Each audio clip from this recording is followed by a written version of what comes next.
katika jina la Bwana wetu Yesu Kristo. Nina furaha kubwa kuonana na ninyi kwenye njia ya mtandao na kuchangia neno fupi.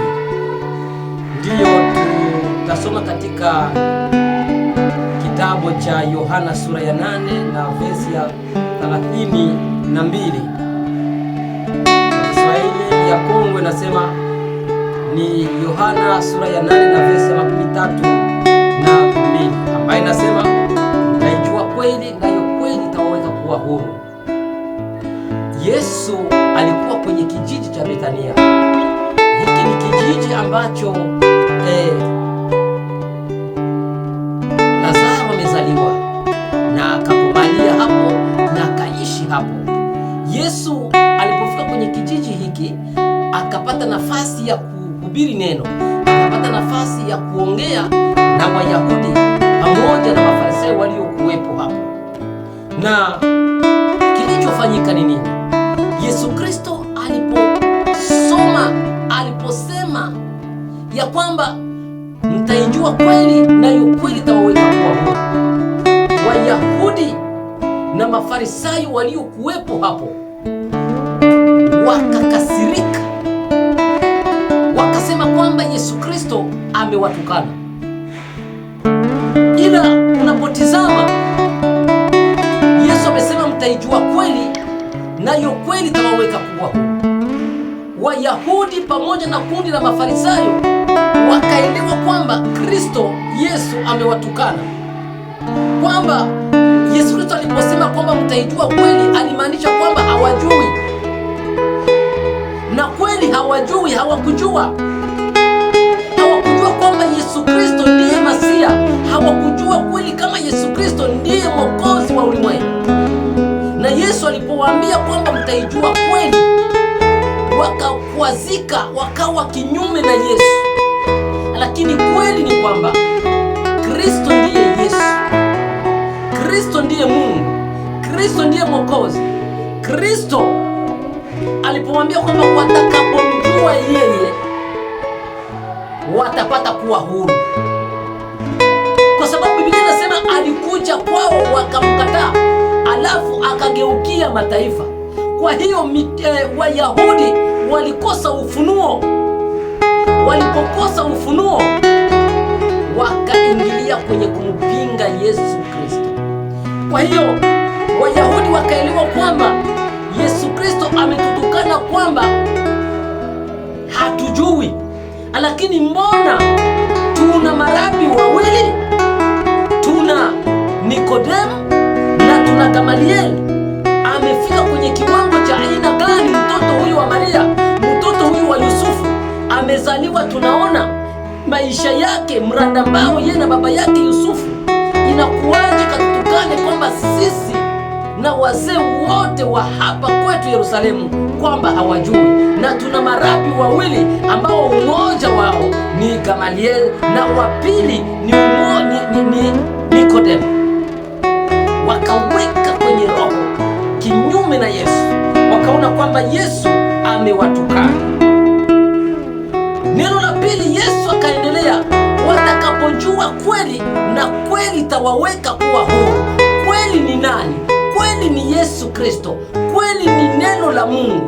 Wakati mtu anaishi neno la Mungu, huyo mtu neno litamweka kuwa huru. Sasa wao waliposikia kwamba wakati watakapoishika kweli nayo kweli itawaweka huru, kwanza wameelewa neno la kwanza. Neno la kwanza wameelewa kwamba Yesu amewatukana, kwamba hawajui. Neno la pili, Yesu akasema kwamba watakuwa huru. Wao wakaelewa kwamba Yesu Kristo amewatukana, kwamba wao ni wafungwa. Lakini Kristo amesema bongo, hakusema uongo kibiblia. Hapo tunaona kwenye verse ya 83 inasema kwamba umoja kati ya Mafarisayo au umoja kati ya Wayahudi akachukua neno akisema, sisi ni wa uzao wa Ibrahimu, sisi hatujawahi kuwa mtumwa wa mtu yeyote. Sambil nyanyi di sana bang ya. Wakitetea taifa lote la Wayahudi ya kwamba wao ni wa uzao wa Ibrahimu, hawajawahi kuwa watumwa wa mtu yeyote. Ni kweli. kwa sababu wote ambao waliotokana na Ibrahim hawajawahi kuwa watumwa wa mtu yeyote. Ni kweli, ila Kristo akachukua neno katika mahubiri hayo hayo kwenye vesi ya 84 akasema, yeyote atendaye dhambi ni mtumwa wa dhambi. Kumbe Yesu Kristo alikuwa hamaanishi yale wanayomaanisha. Alikuwa akimaanisha tu kwamba mtu anapoendelea kuishi ndani ya dhambi ni mtumwa wa dhambi, na wakati watakapomtambua kwamba Yesu Kristo ndiye Mwokozi wa ulimwengu, ndiye Mesia kwao, watakuwa. Kumbuka miaka ya ukimya 400 walikuwa wafungwa hadi hivi niko nasema, taifa la Israeli hawajawahi kuitika kwamba Yesu Kristo ndiye Masia. Kwa hiyo mimi na wewe tunapoendelea kukaa katika dhambi, tunakuwa watumwa wa dhambi, na mshahara wa dhambi ni mauti. Na waliposikia kwamba Yesu anasema kwamba watakapoijua kweli na kweli tawaweka huru, wakachukua majiwe ili wamtupie Yesu Kristo wamuue. Na papo hapo Yesu Kristo akashika njia akaelekea kwenye kijiji cha Hashfak.